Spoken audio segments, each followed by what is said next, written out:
পুলিশের ভূমিকা সম্পর্কে কি বলবেন? আজকে সারাদিন দেখা গেল পুলিশ অত্যন্ত রেস্ট্রেন্ট ভূমিকা নিয়েছিল। তারপরে আমরা ভেবেছিলাম হয়তো পুলিশের বিবেক জেগে উঠেছে, কিন্তু তারপরে কিন্তু সেই একই ছবি। পুলিশ ভয়ঙ্কর লাঠিপেটা করলেন চাকরি প্রার্থীদের উপর। কি বলবেন স্যার? এটা তো পুরোপুরি ধরুন ওই যে তৃণমূলের নেতা ওখানে গিয়ে ব্যর্থ হয়ে ফিরে এলেন, তার গুন্ডাদের দেখে শিক্ষার্থীরা তাড়া করে এসছেন, তারপরে তৃণমূলের রাজনৈতিক সিদ্ধান্ত পুলিশ মন্ত্রীকে দিয়ে আক্রমণ করানো, এটা খুব পরিকল্পিত। যার ফলে সারাদিন যে পুলিশ অত্যন্ত ভদ্র সভ্য আচরণ করেছেন, সেই পুলিশকে দিয়ে পরবর্তীকালে এরকম নির্বিচারে লাঠিপেটা করে তাদের উপর আক্রমণ করা, মাথা ফাটিয়ে দেওয়া, টিয়ার গ্যাস চালু করে, এটা সম্পূর্ণ রাজনৈতিক সিদ্ধান্ত, মমতার নির্দেশনা হয়েছে। তার কারণ মমতা ভেবেছিলেন যে সব্যসাচীকে ওখানে পাঠিয়ে ওদের ভয় দেখাতে পারবেন। যখন দেখলেন যে ওরা সব্যসাচীকে ভয় পায়নি, তারপরেই সন্ধ্যেবেলা অন্ধকার আলো নিভিয়ে যেমন ভাবে গুন্ডারা গুন্ডামি করে পরিকল্পিত হয় প্রশাসনিক গুন্ডামি করলেন। দেখুন, যারা চাকরি যাদের গেছে, তো তাদের প্রতি সম্পূর্ণ সহানুভূতি আছে। তারা অনেকেই হয়তো মেধার ভিত্তিতেই তাদের যোগ্যতা প্রমাণ করে চাকরি পেয়েছেন, কিন্তু যখন গোটা প্রক্রিয়াটাই দুর্নীতিমুখ হয়ে যায়, তখন এই ধরনের মেধাভিত্তিক মানুষরাও বঞ্চিত হন।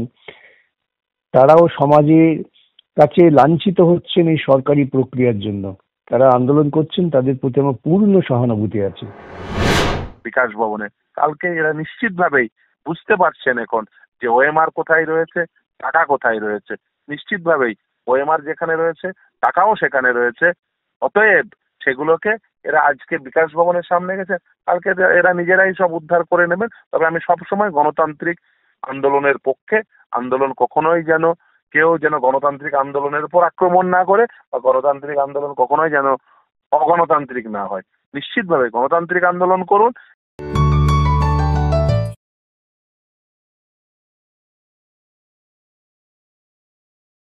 নমস্কার দর্শক, আপনারা দেখছেন কবির সৌরভের ইউটিউব চ্যানেল উত্তাল কলকাতা। আজকে চাকরিহারা শিক্ষকদের আন্দোলন সুপ্রিম কোর্টের 31শে ডিসেম্বর পর্যন্ত বৈধ শিক্ষকদের চাকরিতে বহাল রাখার নির্দেশের পরেও কিন্তু আজকে উত্তাল কলকাতা শহর বিকাশ ভবন কার্যত গেট ভেঙে, দরজা ভেঙে, তালা ভেঙে তারা দখল করলেন চাকরিচ্যুত শিক্ষকরা।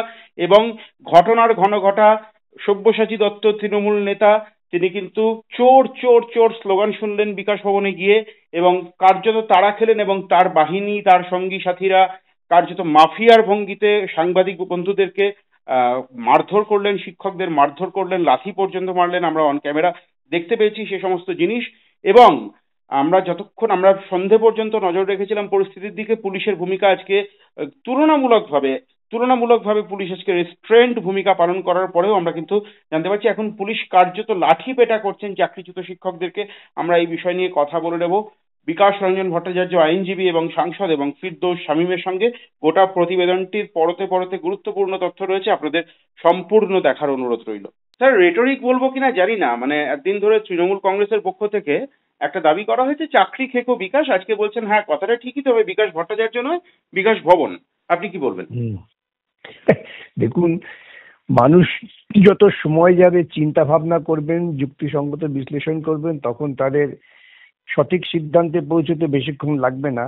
এই যারা শিক্ষক পদে চাকুরি প্রার্থী, তাদের তো সামান্য বোধ বুদ্ধি আছে। তারা এতদিনে বুঝতে পেরেছেন যে আসল তাদের চাকরি খাওয়াটা জায়গা হচ্ছে ওই বিকাশ ভবনের ঘুঘুর বাসা এবং তার মাথার উপর বসে আছেন 14 তলা।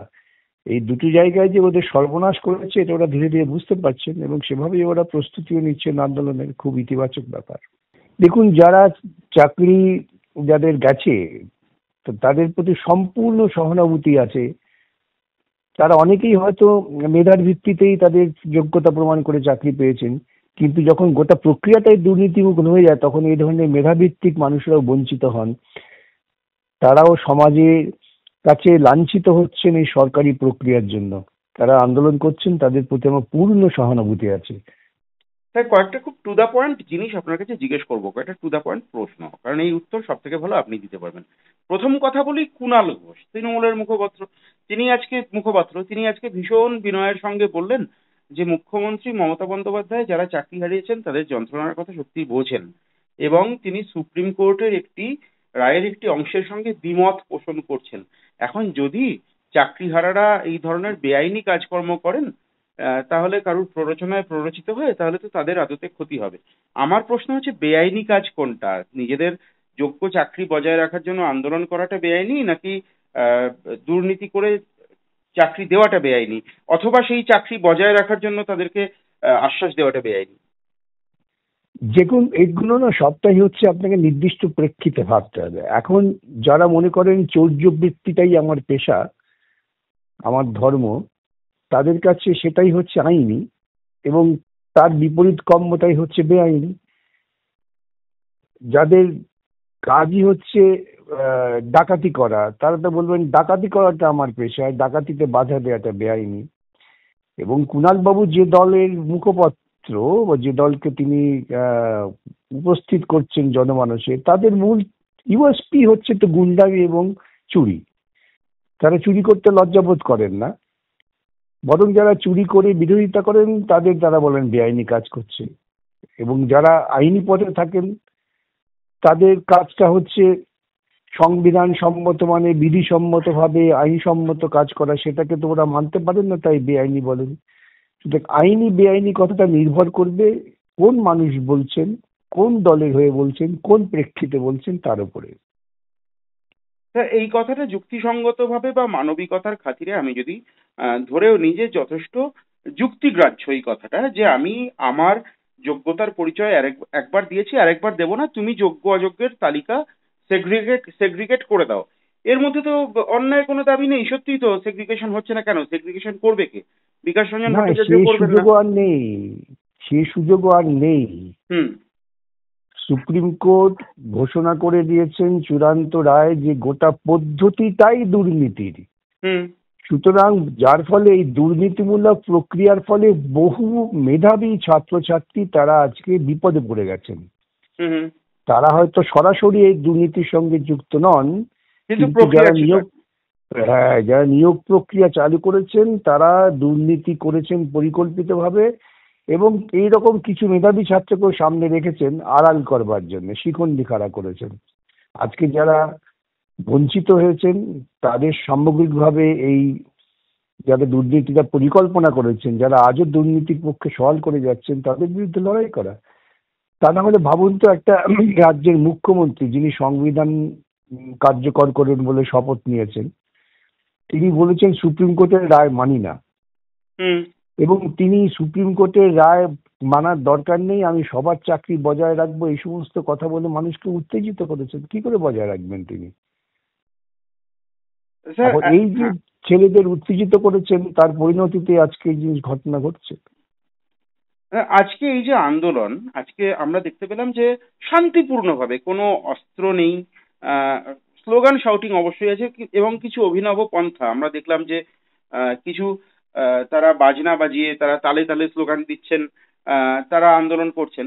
তাহলে এই বিষয়টা আপনি নিজে লড়াই আন্দোলনের থেকে উঠে আসা মানুষ, আপনি এই আন্দোলনের, এই সরকার বিরোধী যে আন্দোলন, এটাকে কিভাবে দেখছেন?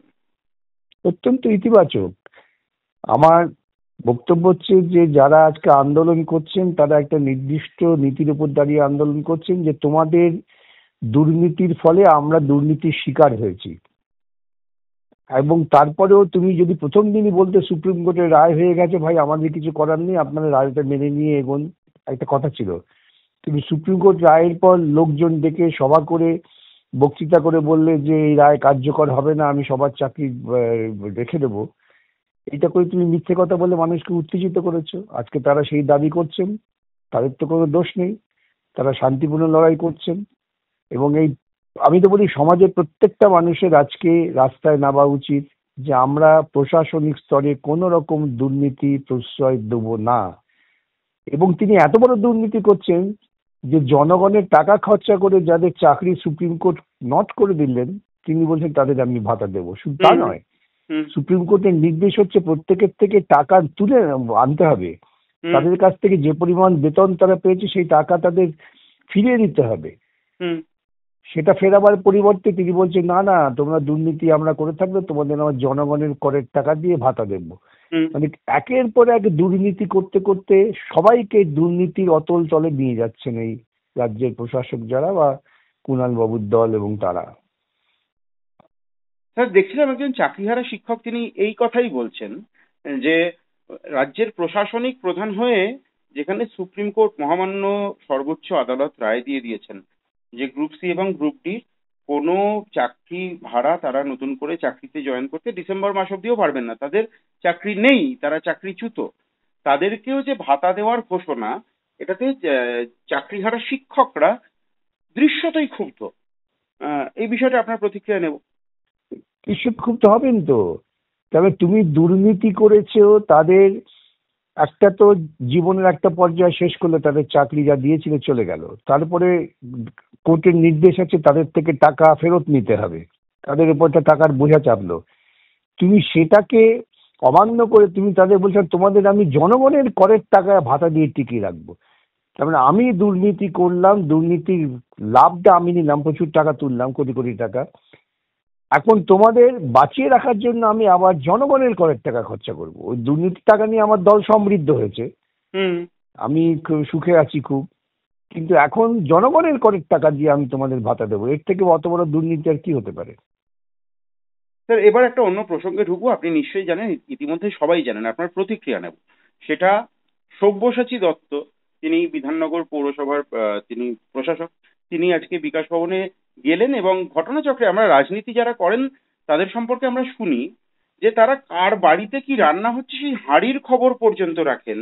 প্রশাসক হয়ে তিনি এই খবরটা রাখলেন না যে আজকে বিকাশ ভবনে একটা বিক্ষোভ, একটা উত্তেজনার পরিস্থিতি, তিনি বললেন যে তার ওয়ার্ডের একটি ছেলের মার্কশিটে গন্ডগোল হওয়ার জন্য, প্রথম কথা ওয়ার্ডের ছেলের মার্কশিটে গন্ডগোল হওয়ার জন্য তিনি বিকাশ ভবনে কেন যাবেন, দ্বিতীয় কথা হচ্ছে যদি বা গেলেন তিনি বললেন যে তাকে ঘিরে স্বভাবতই বিক্ষোভ হলো, চোর চোর স্লোগান উঠলো, এবং তারপরে তিনি যে ভঙ্গিতে মিডিয়া বন্ধুদের, আমাদের প্রেস বন্ধুদের তিনি যেভাবে আক্রমণ করলেন, গাল টিপে দিলেন, বললেন যে TV9-এর অফিসে গিয়ে যদি TV9 বাংলার একজন সাংবাদিককে যদি তোমার গাল টিপে দেওয়া হয় তুমি কি মেনে নেবে? আমার ওয়ার্ডে যদি আমাকে এরকম করা হয় তাহলে কি আমি মেনে নেবো? সবাই আদর করবে?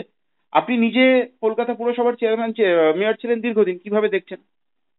দেখুন, আমার এই এদের নিয়ে বলতে বলতে না আমার একটা তো ক্লান্তি এসে গেছে। ধরুন আজকে যে মূল প্রশ্নটা যেটা উনি বলেছেন যে কারো মার্কশিটে গন্ডগোল আছে, তা সেটা সে যাবে, তার অভিভাবক যাবে, হঠাৎ সব্যসাচী বাবু সেখানে গেলেন কেন? এত উচ্চ পদে তিনি আছেন, তিনি বোধহয় মিউনিসিপ্যালিটি বোধহয় চেয়ারম্যান না কি জানেন, তার ওখানে যাওয়ার দরকারটা কিছু, তার মানে এটাও একটা কিন্তু দুর্নীতির তাহলে পরিকল্পনা। তিনি তার প্রশাসনিক পদের ক্ষমতা দেখিয়ে, অফিসারদের ভয় দেখিয়ে ওই সমস্ত কাজটা করে নিতে চাইছিলেন, আমি ধরে নিচ্ছি। এবং এটাও আমি বলছি আপনাকে, উনি জানতেন যে ওখানে বিক্ষোভ হচ্ছে, ছাত্ররা তো হঠাৎ বিক্ষোভ করেনি, তারা তো বেশ অনেক সময় ধরে বিক্ষোভ করছে, সেখানে তিনি গেলেন এবং গেলেন সঙ্গে দলবল নিয়ে। এবং তারপর বলছেন এই সাংবাদিকদের, এখন আসলে মুশকিল হচ্ছে যে একদম সাংবাদিকদের ঘাড়ের ওপর দাঁড়িয়ে তারা তাদের তথাকথিত ইমেজ বিল্ডিং হয়েছে। এখন যখন এই সাংবাদিকরাই কিছু কিছু সত্য কথা বলে ফেলছে, দেখিয়ে দিচ্ছে মানুষকে, তখন তাদের খুব খারাপ লাগছে, না তাদের ইমেজ বিল্ডিংটা নষ্ট হচ্ছে না? তারা বুঝতে পারছেন প্রচারের হাওয়ায় তাদের ভাবমূর্তি তৈরি হচ্ছে, তাদের পিসির বা দিদির, সেই ভাবমূর্তি আজকে ধুলায় লুণ্ঠিত। অতএব তার জন্য তারা মিডিয়াকেই দায়ী করছেন।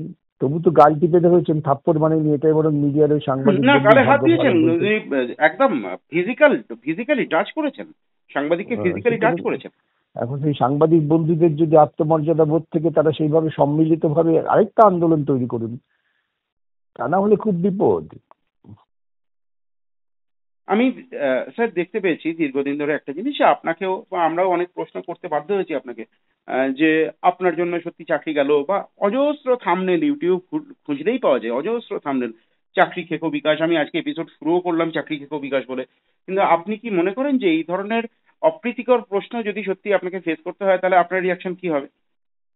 আমি আদৌ বিষয়টা নই, তার কারণ হচ্ছে যারা বলছেন চাকরি খেকো বিকাশ, তারা তো বিষয়টা সম্পর্কে আদৌ জানেন না, এবং তারা এটা পরিকল্পনা করছেন, মানে তাদের নিজেদের আত্মপক্ষ সমর্থনের কোনো বক্তব্য নেই, সেই জন্যই তারা চেষ্টা করছেন যে সমস্ত ক্রোধটাকে আমার দিকে ঘুরিয়ে দেওয়ার। কিন্তু যাদের সামান্য বুদ্ধি আছে তারা বুঝবেন যে আদালতে যিনি সওয়াল করছেন তিনি কখনো চাকরি খাওয়ার ব্যাপারে নেই, চাকরি খেয়েছেন তো ওই মুখ্যমন্ত্রী এবং তার দপ্তর, যারা পরিকল্পিত করে দুর্নীতিমূলক প্রক্রিয়া গ্রহণ করেছেন, তারা ভেবেছিলেন মামলা হবে না, মামলা হলেও ভালো সওয়াল হবে না, ও তারা সব বার করে নিতে পারবে, এটাই ওদের পরিকল্পনা ছিল। আমার উপর রাগটা কেন? ওরা ভাবছে যে নির্দিষ্টভাবে সওয়াল করেছে বলেই তো আজকে এই মামলা বিচারপতিরা ধরতে পারলেন, এবং ধারাবাহিকভাবে লেগে থেকেছি। কমবার তো সুপ্রিম কোর্টে ওরা যায়নি। ওটা আমাদের আমরা আমাদের সামাজিক চেতনা থেকে লড়াই করেছি, সেক্ষেত্রে অর্থটা কোনো সমস্যা হয়নি আবেদনকারীদের পক্ষে। ওরা ভেবেছিলেন এইসব ভুলভাল বুঝিয়ে বার করে দেবেন, কিন্তু বার করতে পারেননি, এটাই ওদের মুশকিল হয়ে গেছে। সেই জন্যই রাগটা গিয়ে পড়েছে আমার ওপরে, আমার জুনিয়রদের ওপরে। তাতে আমি খুশি যে অন্ততপক্ষে গোটা সমাজও বুঝতে পারছেন যে আসল অপরাধীদের বিরুদ্ধে লড়াইটা কারা করছে এবং কোন পর্যায়ে লড়াইটা হচ্ছে। স্যার, আমার একেবারে শেষ দুটো প্রশ্ন। সব্যসাচী দত্ত তিনি চেয়ারম্যান, তিনি বললেন যে আমি কি, প্রথম কথা, দুজন সাংবাদিককে দায়ী করলেন গেট আটকানোর জন্য। তারা যখন যুক্তি দিয়ে বললেন যে দুজনের পক্ষে গেট আটকানো সম্ভব নয়, এবং তারপরে চাকরিহারাদেরকে প্রথমে যদি বা দৃশ্যত কিছুটা সিম্প্যাথেটিক্যালি তিনি ট্রিট করলেন, তারপরে দেখা গেল দৃশ্যতই তার পোষিত গুন্ডারা, তাদের লাল চুল কানে দুল, তারা দক্ষিণের সিনেমার ভিলেনের মতো, তারা প্রচন্ড মারধর করলেন এবং সাংবাদিকদেরকে এবং চাকরিচ্যুত শিক্ষকদেরকে। তারপরে সব্যসাচী দত্ত বললেন যে আমি কি পুলিশ কন্ট্রোল করি? এখন প্রশ্ন হচ্ছে যে প্রশাসক পুলিশ কন্ট্রোল করবেন না তো প্রশাসক কি গুন্ডা কন্ট্রোল করবেন? আসলে দেখুন, ওরা না এইসব করে করে মানুষ তো একটা পর্যায়ে ভয় পায়। মানুষের ভয়টা কিন্তু কেটে গিয়েছে। আজকে যেভাবে শিক্ষকরা আন্দোলন করলেন, যেভাবে তারা দেখলাম আমি পুরো শান্তিপূর্ণ অবস্থাতেই শুধুমাত্র মানসিক এবং শারীরিক বল প্রয়োগ করে গেট ফেট ভাঙলেন, তাদের জন্য হাতুড়ি বোমা বন্দুক ব্যবহার করতে হয়নি। এখন মানুষের কিন্তু চেতনা বৃদ্ধি পাচ্ছে, মানুষ বুঝতে পারছেন সমস্ত ব্যাপারটা। আর এই যারা হুমকি চুমকি দিয়ে রাজনীতি করেছেন তাদের পক্ষে তো ভয়ানক বিপদের দিন। যার ফলে দেখলেন যে সব্যসাচী বাবুকে তার দলবল নিয়ে গেলে ওখান থেকে পালিয়ে আসতে হলো। আমি তো দেখলাম প্রায় দৌড়ে পালাবার চেষ্টা করছেন। দৌড়ে তিনি স্করপিওতে গিয়ে উঠলেন। সুতরাং ওদেরও বুঝতে হবে যে জনগণের চেতনা যখন জাগ্রত হবে, জনগণ যখন রুখে দাঁড়াবে, তখন কোন রকম ভয় ভীতিকেই তারা আর মান্যতা দেবে না। সব উপেক্ষা করেই তারা চিনে গেছে কারা চোর। তাই দেখলাম, তো আমি দেখছিলাম চোর চোর করে লোকে তারা করছে। ওরা একটা সম্মানীয় পদের অধিকারী, তাকে দেখে চোর, মুখ্যমন্ত্রী দেখে চোর বলছে। তো এদের যদি সামান্য আত্মসম্মান বোধ থাকে না, পদত্যাগ করে চলে যাওয়া উচিত। যেই পদে থাকার জন্যই তো আমার এই অভিযোগটা আসছে, কিন্তু এদের তো কোনো আত্মসম্মান বোধ নেই, এটাই মুশকিল। আমরা দেখেছি অনেক গুন্ডা পাড়ায় ওঠে, তারপরে কোনো একটা বাচ্চা ছেলে তাকে যে থাপ্পড় মেরে তার গুন্ডামি বন্ধ করে দেয়। এই অভিজ্ঞতা আমাদের আছে পাড়ায় পাড়ায়। এরা তো যে বৃহত্তর ফর্মে। সুতরাং গুন্ডা কন্ট্রোল করেছো, গুন্ডাদের শক্তি এখন নিঃশেষ হয়ে গেছে। তারা দেখছে পাড়ায় লোকে তো গাছে বেঁধে পেটাচ্ছে গুন্ডাদের, যে টাকা ফেরত দাও, এমন দৃশ্যও তো আমি দেখেছি। আগামী দিনে এই ধরনের ঘটনা ঘটার সম্ভাবনা খুব প্রবল। পুলিশের ভূমিকা সম্পর্কে কি বলবেন? আজকে সারাদিন দেখা গেল পুলিশ অত্যন্ত রেস্ট্রেন্ট ভূমিকা নিয়েছিল। তারপরে আমরা ভেবেছিলাম হয়তো পুলিশের বিবেক জেগে উঠেছে, কিন্তু তারপরে কিন্তু সেই একই ছবি। পুলিশ ভয়ঙ্কর লাঠিপেটা করলেন চাকরি প্রার্থীদের উপর। কি বলবেন স্যার? এটা তো পুরোপুরি ধরুন ওই যে তৃণমূলের নেতা ওখানে গিয়ে ব্যর্থ হয়ে ফিরে এলেন, তার গুন্ডাদের দেখে শিক্ষার্থীরা তাড়া করে এসছেন। তারপরে তৃণমূলের রাজনৈতিক সিদ্ধান্ত পুলিশ মন্ত্রীকে দিয়ে আক্রমণ করানো, এটা খুব পরিকল্পিত। যার ফলে সারাদিন যে পুলিশ অত্যন্ত ভদ্র সভ্য আচরণ করেছেন, সেই পুলিশকে দিয়ে পরবর্তীকালে এরকম নির্বিচারে লাঠিপেটা করে তাদের উপর আক্রমণ করা, মাথা ফাটিয়ে দেওয়া, টিয়ার গ্যাস চালু করে, এটা সম্পূর্ণ রাজনৈতিক সিদ্ধান্ত, মমতার নির্দেশনা হয়েছে।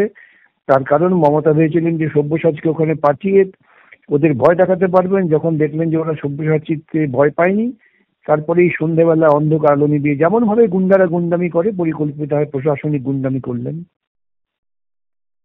স্যার, তাহলে আমার একেবারে এক্ষেত্রে শেষ প্রশ্ন, সমস্ত বিষয় কভার করার পরে, যে আজকে খুব গুরুত্বপূর্ণ আরেকটি বিষয়, ওয়াকফ মামলার আজকে শুনানি ছিল। আজকে এই বিষয়টা একটু ব্রিফ করুন স্যার। ওয়াকফ মামলা আজকে শুনানি ছিল, শুনানি হয়নি। আজকে মোটামুটি ঠিক হলো কিভাবে কি শুনানি হবে। দুপক্ষই 2 ঘন্টা করে সময় পাবেন, সুপ্রিম কোর্টের প্রধান বিচারপতি ঠিক করলেন, এবং আগামী মঙ্গলবার শুনানির জন্য রেখেছেন। এবং এই শুনানিটা হবে শুধুমাত্র অন্তর্বর্তীকালীন আদেশের জন্য, মূল মামলার শুনানি নয়। অনেক ধন্যবাদ স্যার সময় দেওয়ার জন্য। শামিমদা, আজকে একটা অদ্ভুত অন্য রকমের আন্দোলন দেখলো কলকাতা শহর চাকরিচ্যুত শিক্ষকরা। তারা কিন্তু স্লোগান দিয়ে বাজনার তালে তালে তারা স্লোগান দিলেন, তারা প্রতিবাদ করলেন। সব্যসাচী দত্তকে দেখে তারা চোর চোর স্লোগান দিলেন এবং সব্যসাচী দত্ত কার্যত পালিয়ে পালিয়ে বাঁচার চেষ্টা করলেন এবং আমাদের সাংবাদিক বন্ধুদেরকে তিনি যথেষ্ট হেনস্থা করলেন। গোটা বিষয়টাকে কিভাবে দেখছেন? চাকরিচ্যুত শিক্ষকরা আন্দোলনে নামলেন, কিভাবে দেখছেন? দেখুন, প্রাতিষ্ঠানিক দুর্নীতি হয়েছে এবং প্রাতিষ্ঠানিক দুর্নীতির ফলে ছেলেমেয়েরা বঞ্চিত হয়েছেন। এই 4টে নিয়োগ প্রক্রিয়ায় প্রায় 31,21,000 পার্টিসিপেটেড ক্যান্ডিডেট ছিলেন। তাদের মধ্যে থেকে প্রায় 26,000 ছেলে মেয়ে, 25,700 জন মতো ছেলে মেয়ে চাকরি পেয়েছিলেন। তারা তাদের মধ্যে একটা অংশ তারা বৈধ, একটা অংশ অবৈধ। কিন্তু সরকার এবং এসএসসি এবং বোর্ড, আর্টিকেল 12 অথরিটি রয়েছে, তারা এই অবৈধ চাকরি প্রাপকদের চাকরি বাঁচানোর জন্য কি বলেছিলেন মনে আছে? সরকারের মাথা যে একজনেরও চাকরি যাবে না, একজনেরও চাকরি যাবে না, এইটা করতে গিয়ে সকলের চাকরি তিনি যাতে চলে যায় তার বন্দোবস্ত করেছিলেন। তার কারণ তিনি চেয়েছিলেন যে যাতে কোনোভাবেই কারা অবৈধ চাকরি প্রাপক রয়েছে তারা আইডেন্টিফাই হয়ে যান। সেই জন্যই তো দেখছেন না আজকে আমরা চাইছি ওএমআর শিট প্রকাশ হোক। আদালত নির্দেশ দিয়েছেন ওএমআর শিট প্রকাশ হোক। হাইকোর্ট নির্দেশ দিয়েছেন, সুপ্রিম কোর্ট সেই নির্দেশকে আপহেল্ড করেছেন। যারা চাকরি হারিয়েছেন তারা চাইছেন ওএমআর শিট প্রকাশ হোক। চাইছেন না তাকে মমতা বন্দ্যোপাধ্যায়, চাইছেন না তাকে সেই মমতা বন্দ্যোপাধ্যায়ের মন্ত্রী প্রাপ্ত বসু, এসএসসি চেয়ারম্যান, বোর্ডের প্রেসিডেন্ট। এরা কি চাইছেন না? কেন চাইছেন না? তার কারণ হচ্ছে এসএসসি, বোর্ড, সরকার, মমতা বন্দ্যোপাধ্যায়, ব্রাত্য বসুরা এরা চাইছেন না। তার একটাই কারণ, তার কারণ যারা অযোগ্য সাদা খাতার শিক্ষক রয়েছেন তারা আইডেন্টিফাই হয়ে যাবে। তারা আইডেন্টিফাই হয়ে গেলে তারা তো বলবে যে আমরা আইডেন্টিফাই হয়ে গেলাম, আমাদের টাকা ফেরত দিতে হবে যে নির্দেশ আদালত দিয়েছে। তাহলে কি করব? তোমাদেরকে তো টাকা দিয়েছিলাম, তোমরা কেন আমাদের আইডেন্টিফাই করিয়ে দিয়েছো? তাহলে আমাদের টাকা ফেরত দাও। আর তার সঙ্গে তারা ভাবিতে হবে সেই টাকা ফেরত যেখানে পাওয়া যাবে, যেখানে টাকাগুলো জমা আছে। আমি দৃঢ়ভাবে বিশ্বাস করি যেখানে টাকা জমা আছে সেখানেই ওএমআর রয়েছে। অতএব এই টাকাও ফেরত দিতে হবে আর ওএমআরও প্রকাশ করতে হবে। এই ছেলে মেয়েদের আজকে আন্দোলন দেখছেন বিকাশ ভবনে। কালকে এরা নিশ্চিতভাবেই বুঝতে পারছেন এখন যে ওএমআর কোথায় রয়েছে, টাকা কোথায় রয়েছে। নিশ্চিতভাবেই ওএমআর যেখানে রয়েছে টাকাও সেখানে রয়েছে। অতএব সেগুলোকে এরা আজকে বিকাশ ভবনের সামনে গেছে, কালকে এরা নিজেরাই সব উদ্ধার করে নেবেন। তবে আমি সবসময় গণতান্ত্রিক আন্দোলনের পক্ষে। আন্দোলন কখনোই যেন কেউ গণতান্ত্রিক আন্দোলনের উপর আক্রমণ না করে বা গণতান্ত্রিক আন্দোলন কখনোই যেন অগণতান্ত্রিক না হয়। নিশ্চিতভাবে গণতান্ত্রিক আন্দোলন করুন এবং নিশ্চিতভাবেই কেউ যদি গণতান্ত্রিক আন্দোলন ভাঙতে আসে যে ভাষায় তিনি জবাব বুঝবেন সেই ভাষায় জবাব দিন। ফলে গণতান্ত্রিক আন্দোলন হবে। প্রাতিষ্ঠানিক দুর্নীতি হয়েছে, ফলে প্রতিষ্ঠানগুলোর সামনেই যেগুলোকে মমতা বন্দ্যোপাধ্যায়রা ভেঙে দেওয়ার চেষ্টা করেছে, এই গণতন্ত্রের বিগেস্ট বেনিফিশিয়ারি হচ্ছে মমতা বন্দ্যোপাধ্যায়রা। তারা তার বেনিফিট নিয়ে সেই সমস্ত সিস্টেমটাকেই করাপ্ট বানিয়েছে। পুরো সিস্টেমকে, সে আপনি এসএসসি বলুন, বোর্ড বলুন, সরকার বলুন, পুরো সিস্টেমটাকে করাপ্ট বানিয়েছে। করাপ্ট বানিয়ে তারা ব্যক্তি স্বার্থে এই প্রতিষ্ঠানগুলোকে ব্যবহার করেছে। শুধু ব্যক্তি স্বার্থে প্রতিষ্ঠানগুলো ব্যবহৃত হওয়ার জন্য আজকে এই দিন দেখতে হচ্ছে। যদি ব্যক্তি স্বার্থে দুর্নীতি করার জন্য মমতা বন্দ্যোপাধ্যায়রা না এই প্রতিষ্ঠানগুলোকে ব্যবহার করতেন তাহলে এদিন দেখতে হতো না। অঙ্কিতা অধিকারীর চাকরি কে দিয়েছে? অঙ্কিতার বাবাকে তৃণমূল কংগ্রেসে ঢুকিয়ে মমতা বন্দ্যোপাধ্যায় চাকরি দিয়েছেন। ইনসান আলী কে ছিলেন?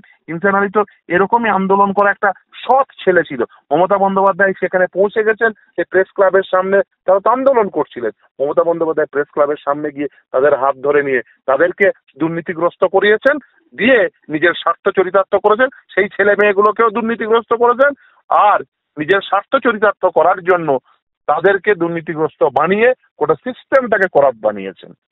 মমতা বন্দ্যোপাধ্যায়দের আজ নাই কাল এই জিনিস হওয়ারই ছিল।